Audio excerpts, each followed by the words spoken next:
Hello. So in the news in the last couple of days, there's been a lot of print media and even on the television and radio conversations about our stop data, vehicle stops particularly, and the disparate impact it has on communities of color. And what some people interpret that to mean and others feel otherwise. And all through this dialogue, your credibility, your standing as police officers has been challenged from time to time. I hope you feel that in my remarks back in talking with the media and in public settings, I hope you feel the support. I believe in you. I believe in the job that you're going out and you're doing each day. And I want you to know that while we are going to continue to look at this information and the impact that our policing has on communities throughout Los Angeles, these statistics don't prove or disprove racial profiling or biased policing. They demonstrate just statistics. They demonstrate stops that are conducted, and I believe the vast majority in a fair and constitutional manner, in a manner that's respectful, and also a manner that frankly lowers crime and identifies those that are engaged in preying upon others and throughout our community. Now, with that, those answers are not going to be sufficient. They haven't been previously with this department or frankly in policing across this country. So we're going to continue to talk about it, but more importantly, we're going to bring in a number of different entities together to look more wholly at all of the conversation and the complexities of what stop data means. And what I mean by that is it's just not going to be a snapshot of 10 months. It's not going to be just stop information without accompanying arrest information, not accompanying information about crimes that are committed and the identity of who commits those crimes. The differences of traffic details and what their stop data looks like versus a gang unit or say Metropolitan Division. This is a conversation that deserves a broader discussion. So as you hear about that, just know that first of all, I believe in you, and I have every confidence that what you're doing or we're asking you to do is right. Don't be afraid of that or be concerned about the task force. I think the task force will have their hands full, and yet I also look to it in formulating some thoughtful and reasonable means of going out and trying to better interpret and represent this data for what it is and what it isn't.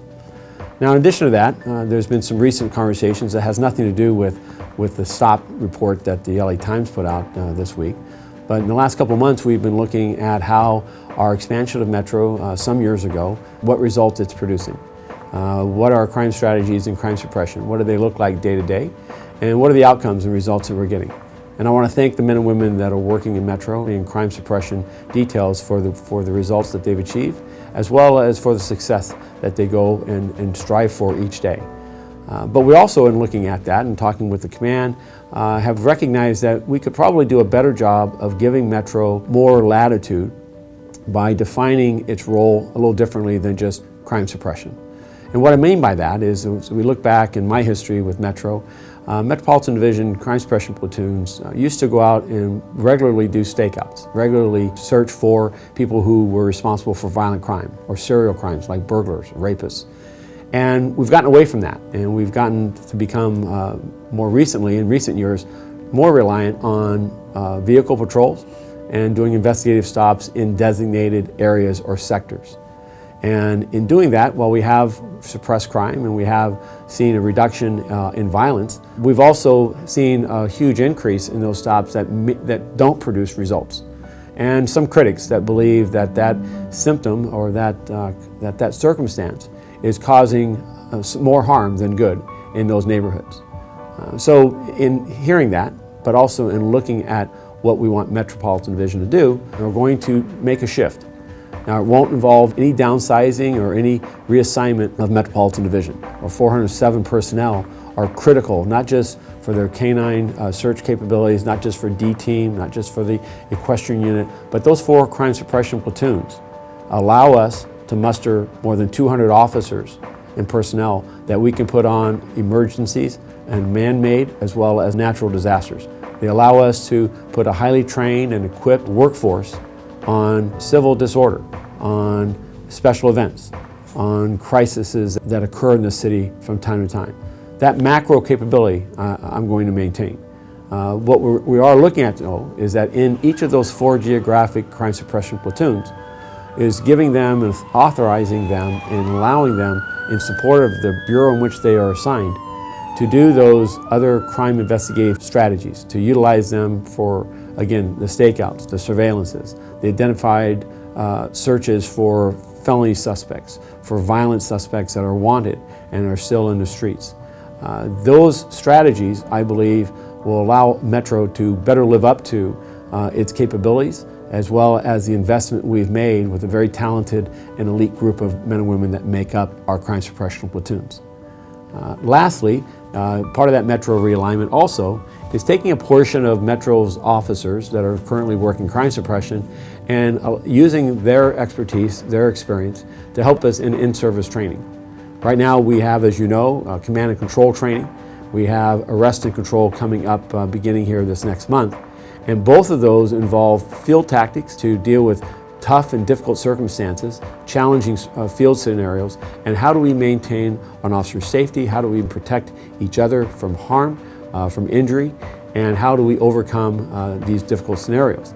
And in doing that, I believe that the Metro officers is none better to be those individuals that are in the classroom, on the mats, in the exercises, and provide that instruction. They have not just a standing amongst their peers, but they have that added training and experience that can convey real life examples and real life pragmatic solutions that'll work and keep you safe. So you're going to hear these things in various forms over the next couple weeks, and I wanted to take a moment though and just put something on tape and something to get in front of you so that you recognize for what it is, and also to counter the rumors and the way that we sometimes spiral ourselves into a point of disagreement because we believe that we're somehow responding to critics in a manner that's not in our best interest or not in the best interest of public safety. Nothing could be further from the truth. Our efforts each day is to continue to look at our operations, to see the strategies that we employ, and to choose those that work best. And as other evolution and changes need to occur and new strategies emerge, is to try those and to implement that. In closing, I want to thank you for the job you're doing. Crime is down in the city. People are investing in this department like never before. We've got a great year coming up with 2020, and I'm looking forward to your work that you continue to do each day to make this city safe, to build and deepen the trust that the public has in us, and to shine this badge that I believe is of the finest law enforcement agency in the world. God bless you. Please be safe out there. Take care of each other. Thank you.